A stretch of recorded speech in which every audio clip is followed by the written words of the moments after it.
Каго Лукашенко просіць за сябе памаліцца? За што арыштавалі яго ахоўніка, а таксама што вядома пра інцыдэнт паміж пенсіянерам і сілавіком? Вітаем, сябры! Гэта наша Ніва, і зараз мы ўсё вам раскажам. Былога ахоўніка Лукашэнкі арыштавалі і пасадзілі за палітыку. Стала вядома, што ў Мінску асудзілі 50гадовага Андрэя Спасова, які ў свой час служыў у вайсковай часці 01549. За гэтымі лічбамі хаваецца элітная служба, ці нават можна сказаць спецслужба, якая займаецца аховай асабіста Лукашэнкі і яго рэзідэнцыі. Падрабязнасцяў няшмат, а самі лукашэнкаўцы гэтую гісторыю хаваюць. Пра затрыманне Спасова няма ані слова ні ў справаздачах сілавікоў, ні ў сюжэтах прапагандыстаў. Але 100% справа палітычная, і падобна, што гаворка ідзе пра беларускі гаюн. Прынамсі, асуджаны Спасаў праходзіў па крымінальным артыкуле за садзейнічанне экстрэміскай дзейнасці. Дакладны тэрмін, які далі былому ахоўніку Лукашэнкі, пакуль невядомы. У Мінскай вобласці пенсіянер на машыне збіў супрацоўніка ДАІ. На месца здарэння нават экстрана паехаў разбірацца асабіста міністр унутраных спраў Іван Кубракоў. Усё здарылася сярод белага дня 14 мая. Паводле папярэдняй інфармацыі, 74гадовы кіроўца аўтамабіля «Опель» здзейсніў наезд на інспектара, які знаходзіўся каля службовай машыны з уключанымі чырвонымі і сінімі маячкамі. Супрацоўнік міліцыі выжыў і быў дастаўлены ў бальніцу, а пенсіянера хутчэй за ўсё затрымалі. Беларусаў просяць памаліцца за Лукашэнку. У Палацы Незалежнасці сёння прайшоў насычаны дзень, і першай была сустрэча Лукашэнкі з амерыканскім пастарам і евангелістам Франклінам Грэмам, які прыехаў на вялікі пратэстанцкі фестываль. Разам з ім прыехала і прыйшла на сустрэчу жонка спецпасланніка Джона Коула, журналістка і тэлевядучая Грэта Ван Састерн, і Лукашенко іх адразу же повесяліў. Франклин, когда будете о грехах с Господом разговаривать, не забудьте и про мои грехи. У адказ Грэм паабяцаў Лукашэнку, што на шматтысячным фестывалі памоліцца за яго разам з беларускімі хрысціянамі пратэстанцкай веры.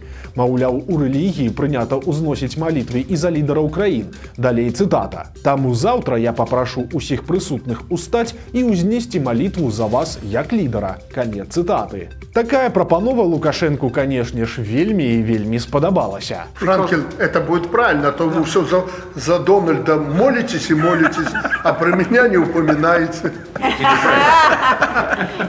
Увогуле, сёння Лукашенко ажно свяціўся ад шчасця, прымаючы такіх гасцей, і ў сваю чаргу пачаў травіць такія вось байкі. В советские времена, вы знаете, Советский Союз был официально атеистической страной, но неофициально все молились.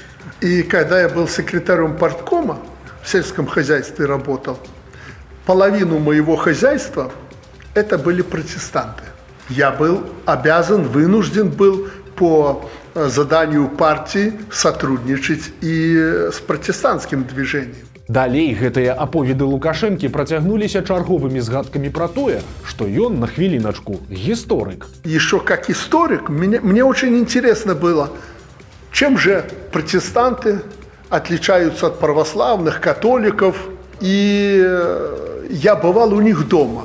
Я прям ходил к ним домой.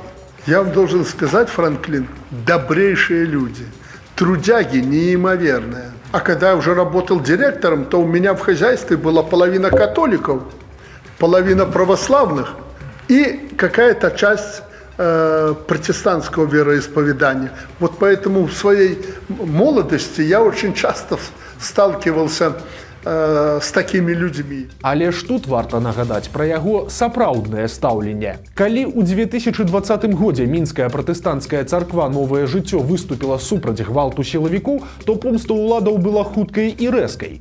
У лютым 2021 у царкву прыйшла міліцыя. Дзверы ўскрылі, вернікаў выселілі, а будынак канфіскавалі, згадаўшы, што афіцыйна ён зарэгістраваны як кароўнік. Доўгі час прыхаджане царквы маліліся на паркоўцы ля будынка, але летам 2022 ім забаранілі нават гэта.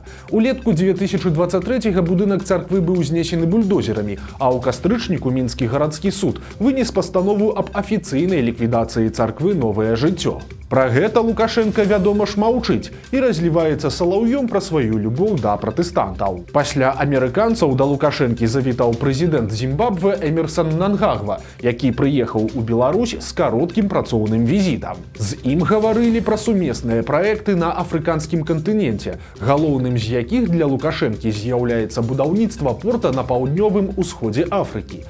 Ён разлічвае рэалізаваць гэты праект сумесна з Мазамбікам і Зімбабве, каб мець свой асаблівы хаб для прасоўвання беларускіх тавараў.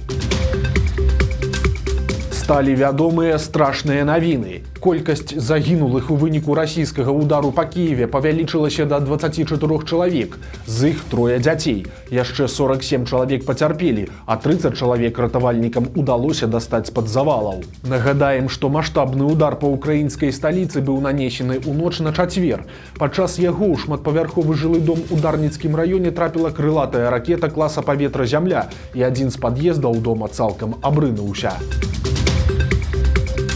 Пакуль усе перажываюць пра хантавірус, у Беларусі зафіксаваны першы за доўгі час выпадак іншай небяспечнай хваробы. Міністэрства аховы здароўя паведамляе, што ўпершыню з 2012 года медыкі выявілі шаленства ў чалавека. Нейкая жыхарка Магілёўскай вобласці заразілася ад бадзяжнага ката, але не звярнулася па меддапамогу і не атрымала прышчэпкі. Выратавалі жанчыну ці не паведамляецца, але выглядае, што ўсё скончылася сумна. Бо пасля з'яўлення сімптомаў у хворага чалавека яго амаль у 100% выпадкаў чакае летальны сыход, і ўсё скончваецца паралічом дыхальнай сістэмы альбо спыненнем сэрца. З 1 чэрвеня ў Беларусі падаражэе камуналка. Гэта другі этап павышэння тарыфаў на жыллёва-камунальныя паслугі. Падаражэнне закране 3 ключавыя пазіцыі: цеплаэнергію, гарачае водазабеспячэнне і электраэнергію, якая выкарыстоўваецца для ацяплення. Павелічэнне сумы ў жыроўцы будзе невялікім, і ўлады абяцаюць, што сярэдні плацеж вырасце прыкладна на 3 рублі і 12 копеек. Акрамя таго, з першага летняга месяца павысіцца тарыф на электраэнергію. Кошт вырасце на 7,3%. І для разумення, як зменяцца тарыфы. За 1000 кілават энергіі ў маі трэба было заплаціць 45 рублёў і 40 копеек, а ў чэрвені за аналагічны аб'ём спажывання аплата павялічыцца да 48 рублёў і 70 копеек.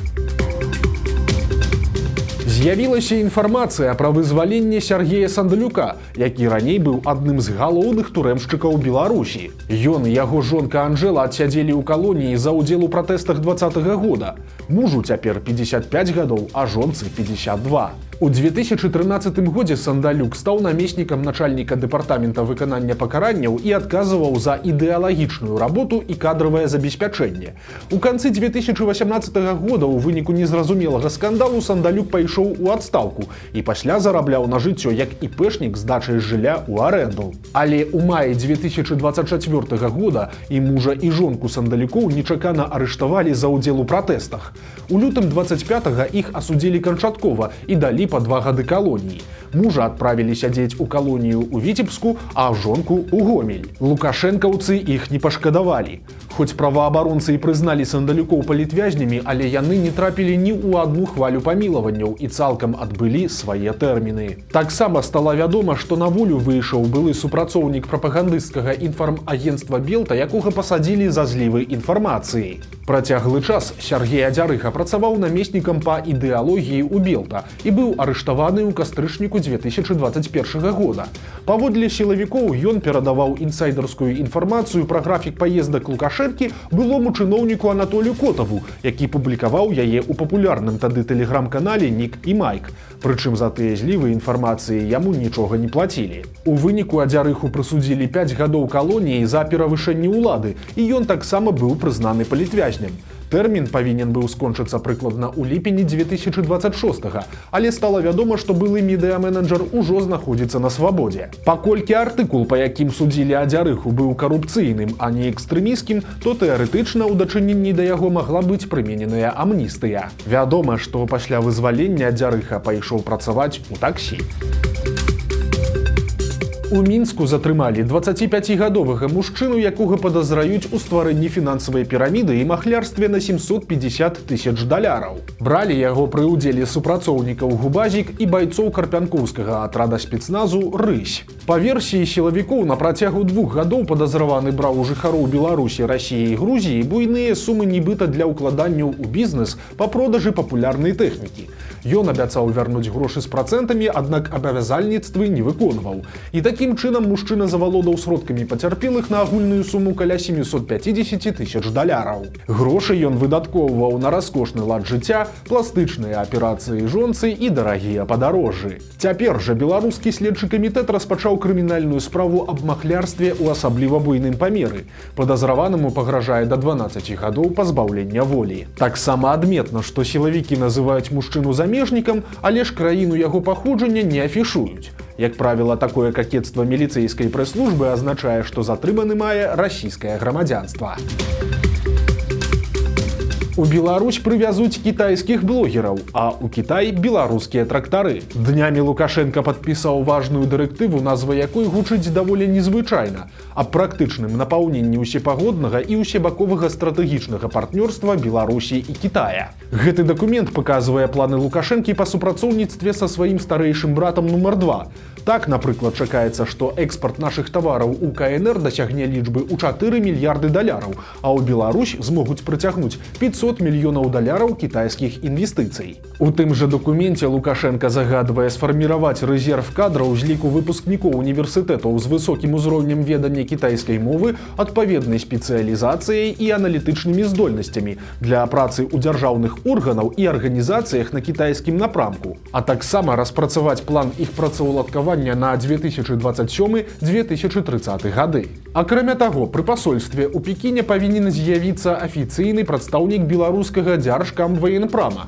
Прапісана і будаўніцтва кампуса для кітайскіх студэнтаў у Мінску. Сярод нечаканых момантаў агучваюцца планы зняць у Беларусі рэаліці-шоу з удзелам кітайскіх лідараў меркаванняў, артыстаў і блогераў. Здымаць усё гэта хочуць на аб'ектах гісторыка-культурнай і прыроднай спадчыны Беларусі, праўда, на якіх канкрэтна і ў якім фармаце не ўдакладняюць. На полі пад Барысавам убачылі адразу 5 мядзведзяў. Прычым у каментарыях мясцовыя жыхары сведчаць, што апошнім часам колькасць драпежнікаў у гэтым раёне і сапраўды стала заўважнай. Так, напрыклад, адзін чалавек прызнаўся, што напярэдадні бачыў адразу 3 мядзведзяў каля вёскі Неманіца, а яшчэ адзін мясцовы жыхар адрапартаваў пра тое, што бачыў мядзведзя побач з вёскай Новая Янчына. Праўда, у каментарыях хапае і жартаў. Маўляў, нешта сёлета ў грыбы расхацелася. То кляшчы, а то мядзведзі. Нечаканыя загады выдаюць не толькі беларускія ўлады. Цяпер прэм'ер-міністр Кыргызстана загадаў сваім чыноўнікам хадзіць без пінжаку, каб зэканоміць на электрычнасці. Чакаецца, што такім чынам у летнюю спеку прыйдзецца радзей уключаць кандыцыянеры ці хаця б памяншаць іх магутнасць. Прычым прэм'ер-міністр Адылбек Касамаліеў абяцае ўласна падаць прыклад новага ліберальнага дрэс-кода. Вось такія навіны пятніцы. Нагадаем, што ў нядзелю на нашым канале выйдзе чарговы цікавы сюжэт. Таму падпісвайцеся, каб нічога не прапусціць, стаўце лайкі альбо дызлайкі і выказвайце заўвагі ў каментарах. І, канешне, чытайце нашу Ніву, глядзіце нашу Ніву і любіце Беларусь. Да сустрэчы ў нядзелю.